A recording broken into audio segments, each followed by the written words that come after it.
Jadi apa pengalaman seram Amin? Cerita dia bermula pada tahun 2008. Right after saya punya SPM 2007. So 2008 saya masuk ke PLKN di somewhere lah. And then PLKN ni lokasinya di dalam hutan tau. Dalam hutan. Sebelum nak masuk tu dalam 2 ke 3 kilometer masuk jalan hutan baru akan sampai lah.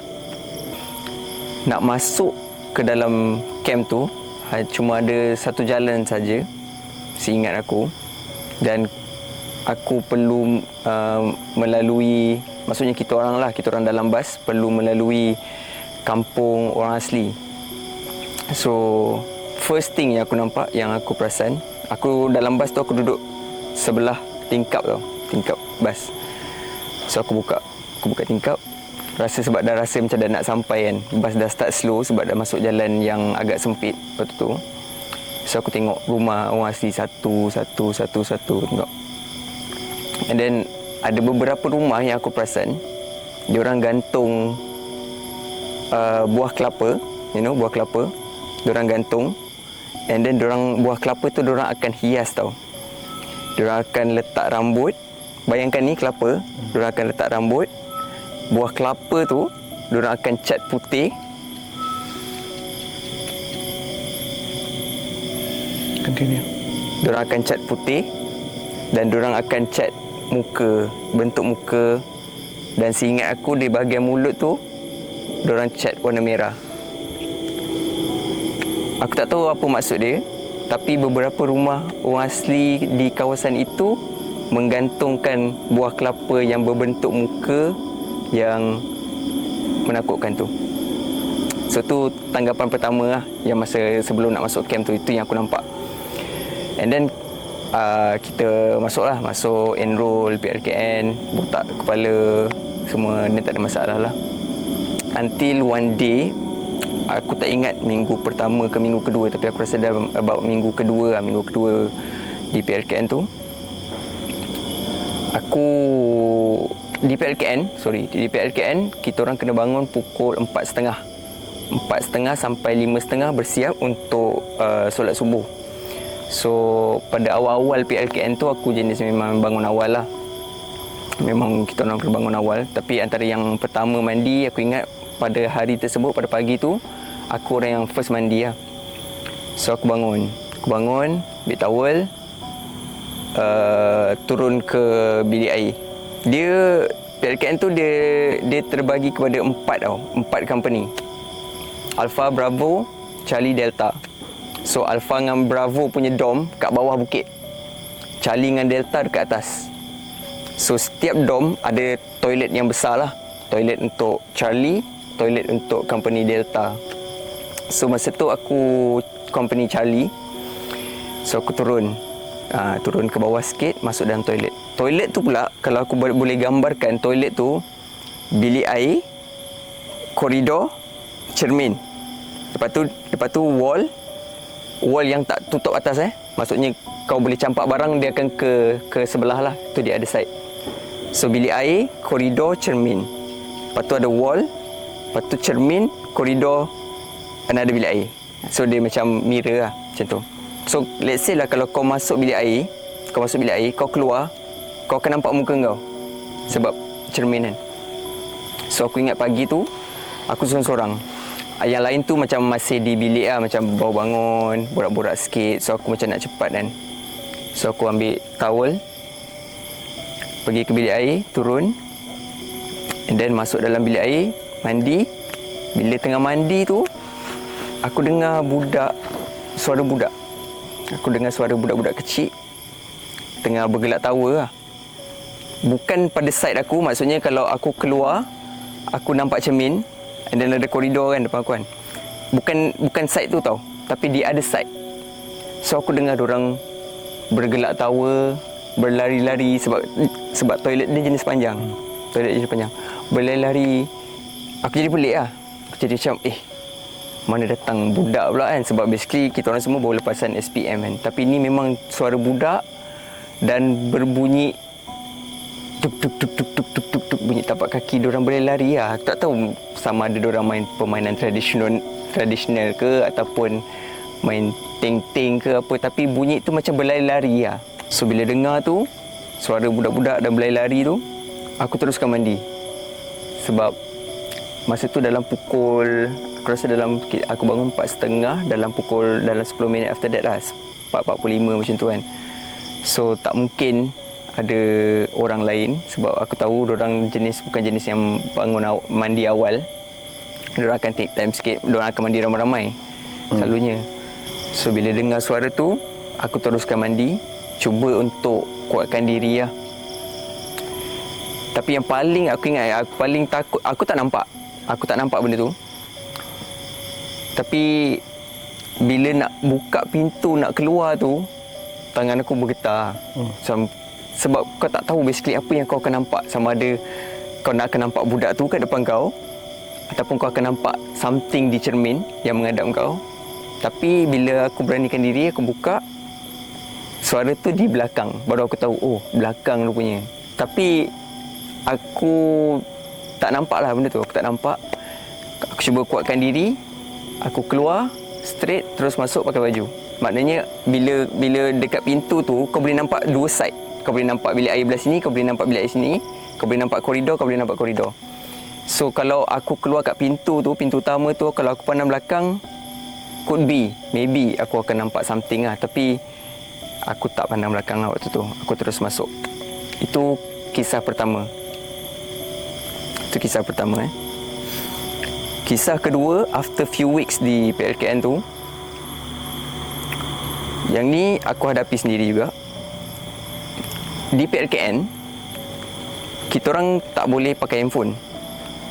Isnin hingga Jumaat memang kena bagi handphone pada warden lah, pada jurulatih lah. Jurulatih. So kita orang kena bagi handphone kita orang pada jurulatih Charlie, company Charlie. Kita orang akan dapat handphone balik pada hari Jumaat malam, Sabtu Ahad. Ahad malam kena pulangkan balik. So setiap minggu bila Jumaat malam tu semua happy lah. Semua Alpha Bravo Charlie Delta memang happy sebab dapat handphone, boleh call parents, update parents, ada yang call pasangan masing-masing waktu tu kan. So bila dapat handphone dalam pukul 8 lebih macam tu, aku call parents aku, update macam mana keadaan kat sana apa semua kan. Lepas dah call parents aku call pasangan lah waktu tu, my partner. On the phone, tengah bergayut, tak sedar dah pukul 11 lebih, nak dekat pukul 12 something ke lah. And then jurulatih aku datang naik motor, parking dekat depan dom kita orang. Dia cakap, "Bilis!" Dia jerit, "Bilis!" Dia turun motor, dia cakap, "Bilis!" Masa di PLKN, aku punya nickname Bilis. So aku ingat lagi waktu tu, aku duduk dekat pintu tau. Dekat dom panjang, ada dua pintu. Pintu depan, pintu belakang. Masa tu dekat pintu depan. So aku duduk mencangkung dekat bawah, betul-betul bawah pintu tu Duduk, pintu dua-dua terbuka. Aku duduk cangkung, tengah borak lah. Kita pun bergayut kan. Bergayut, borak semua. Tiba jurulatih aku datang, "Bilis!" Cakap, aku tengah cakap, kenapa? Dia cakap, "Kau masuk sekarang?" Dia cakap, "Kau jangan pandang atas." Dia cakap. Aku dah pelik lah. Kita bila dilarang ni, kita lagi nak tengok kan kadang-kadang kan. So bila aku letak handphone, aku cuba untuk tak tengok atas tau. Betul-betul atas pintu. Tapi sebelum aku masuk, aku tengok atas ada apa. Aku nampak benda berbaju putih, rambut panjang. Rupanya aku tak tahu berapa lama benda tu ada kat situ, tapi dia tengah tengok aku kat bawah macam ni. Tapi rambut menjurai. Aku tak nampak muka dia, aku tak nampak mata dia, tapi aku nampak rambut turun macam tu. Kalau kau faham kan, macam aku tak tengok atas, rambut tu sampai ke sini kot. Rambut dia panjang, turun ke bawah. Waktu tu aku boleh cakap jantung aku macam stop. aku punya cuak, terus letak handphone, aku terus pergi ke sekejap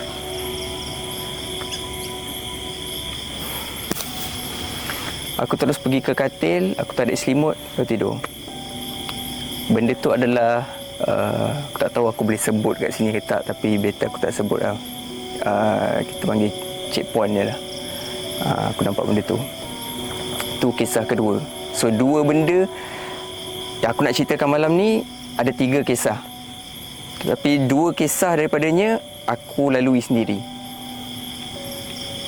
Dan kisah yang ketiga pula, after few weeks juga, atau beberapa minggu sebelum habisnya 3 bulan kita orang dekat PLKN tu, company, budak-budak daripada company Delta pula yang cerita. So maknanya 2 benda, 2 kisah ni berlaku di company Charlie, 1 kisah ni berlaku di company Delta. So untuk cerita yang kisah ketiga ni, setiap dom, jalan nak masuk ke dom tu akan ada satu batu tau. Batu besar yang disusun. Batu yang man-made lah, yang dibuat. So dekat batu tu diorang akan tulis lah, selamat datang ke selamat datang ke dom Charlie, selamat datang ke dom Delta kan. So di batu Delta, ini yang diceritakan oleh budak-budak Delta lah. Yang ni aku tak hadapi sendiri lah. Tapi diorang akan cerita every time bila malam lebih pukul 10, kalau diorang daripada dalam dom, diorang cuba jenguk kat luar ataupun dekat pintu, diorang tengok ke arah batu tu, dekat pintu depan tu, diorang akan nampak satu lembaga lah. Diorang akan nampak satu lembaga hitam berbulu lah. Dan every time bila diorang tengok je benda tu akan berpaling kat diorang. Meaning macam benda tu macam tahu tau, ada manusia yang tengah tengok diorang, ada tengah tengok dia. Dia berpaling, dia nampak, and then dia akan pandang ke depan, dia akan bangun, bergerak masuk ke hutan. Basically, camp kita orang tu dikelilingi hutan tau. Termasuklah kita orang punya dom tu. Basically, ada satu jalan. Lepas daripada jalan tu, hutan. Di hutan yang memang hutan betul lah. Bukan yang pihak PLKN dah tebang ke apa, tak ada. So, bila benda tu berpaling, pandang kat dorang balik, and then pandang ke hutan, benda tu bangun, terus bergerak ke hutan. Tak panjang pun, dalam 10 langkah macam tu dia dah masuk hutan lah. Jalan dia tak besar sangat. So itu adalah kisah ketiga. And then fast forward 3 bulan kami di PLKN. So every dom dia ada katil yang tak penuh. Dia ada katil yang tak penuh. Ni dah hujung lah. Last day kita orang semua dah kemas katil macam kau kemas asrama. So bila dah siap, kau cabut cadar, kau lipat tau. Lipat katil. Lipat. So masa last day tu, kita orang nampak ada satu katil yang tak ada orang duduk tau. Daripada awal kita orang masuk, memang tak ada orang pun duduk dekat katil yang paling hujung sekali. Katil tu paling hujung dan di pintu belakang. And then bila last kali tu, kita orang semua macam sepakat lah untuk lipat jugalah tilam tu. Di masa awal-awal masuk, kita tak bercakap dengan orang sangat, kita tak kenal orang.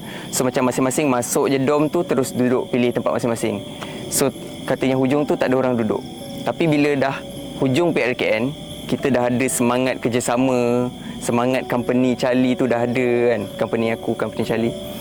So macam bila kemas pun sama-sama, membersihkan kawasan pun sama-sama, nak balik pun sama-sama. So masa berkemas sama-sama tu, kita orang decide macam, kita kemas jugalah yang katil tu sebab nampak tak cantik lah. Bila semua dah lipat, tiba-tiba katil tu macam tu satu. So kita orang ramai-ramai pergi ke katil yang hujung sekali tu. Kita orang pun lipat tilam tu.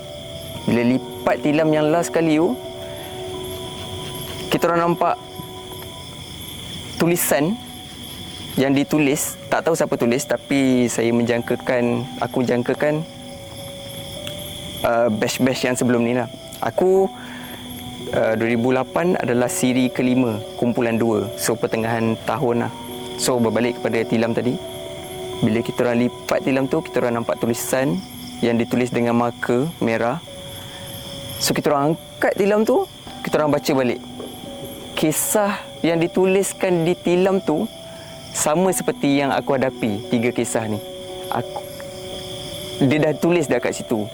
Korang batch baru nanti korang akan nampak, korang akan jumpa 3 budak kecil bermain di dom ataupun di toilet. Kisah kedua dia cerita dah siap cerita dah. Kedua, korang akan nampak Cik Pon bergayut di pintu di atas dom. Dan ketiga, korang akan nampak lembaga di batu sekian. Semua tu dah tertulis dah dengan marker yang warna merah. Masa tu semua satu batch kita orang muka terkejut gila. Semua terdiam. Tak tahu siapa yang tulis.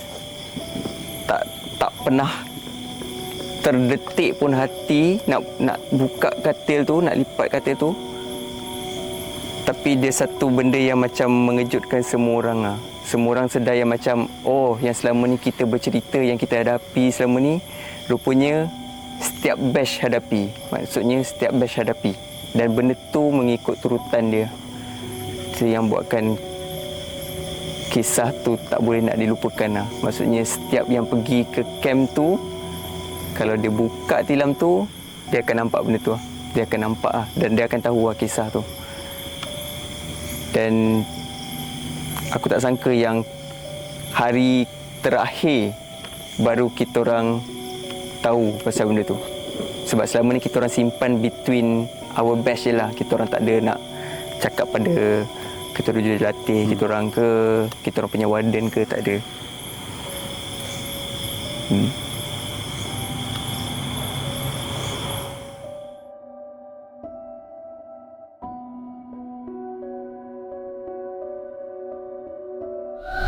Akan datang di episod seterusnya. So hari tu dia cakap, why not kita pergi satu tempat yang very rare. Dan kita plan waktu tu kita pergi hari yang betul-betul supposed to be not to be, iaitu Malam Kliwon. Malam apa? Kliwon. Malam Kliwon ni adalah kalender Jawa, di mana malam tu adalah aktiviti paranormal paling kuat, yang boleh dikira lah.